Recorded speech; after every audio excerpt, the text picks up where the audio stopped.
Hello guys, আসসালামু আলাইকুম। আজকে আপনাদের শেখাবো বরিশালের ঐতিহ্যবাহী পাট শাকের ডাল রান্না। ডালগুলো আমরা সুন্দরভাবে ধুয়ে একটা কড়াইতে বসিয়ে তার মধ্যে কিছুটা লবণ দিয়ে ঢাকনা দিয়ে ঢেকে দিব। তারপর ডালগুলো ফুটে আসলে একটা ডাল ঘুটনির সাহায্যে সুন্দরভাবে মিক্স করে নেব। আপনারা চাইলে ব্লেন্ডারও করতে পারেন। তারপরে একটা কড়াইতে তেল দিয়ে নেব। তেল দেওয়ার পরে কিছুটা পেঁয়াজ কুচি, রসুন কুচি ও বোম্বাই মরিচ কুচি দিয়ে দেবো। আপনারা চাইলে অন্য মরিচও দিতে পারেন এর ভিতরে। বোম্বাই মরিচ দিলে ঘ্রাণটা বেশি আসে, তাই আমি বোম্বাই মরিচটা অ্যাড করেছি। তারপর পেঁয়াজগুলো সুন্দরভাবে ভাজা হয়ে গেলে এর মধ্যে আমি কিছুটা হলুদের গুঁড়ো দিয়ে দেবো। হলুদের গুঁড়োটা মিক্স করে এর মধ্যে আমি একটু পানি দিয়ে মশলাটা কষিয়ে নেব।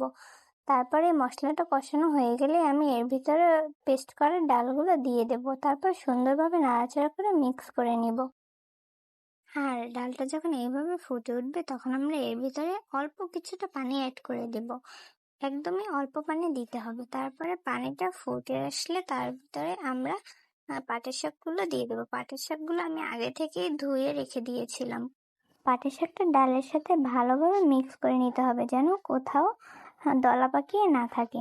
তারপরে ডালটা ঘন হয়ে আসলে আমরা নামিয়ে নেব। হয়ে গেল মজার পাটের শাকের ডাল।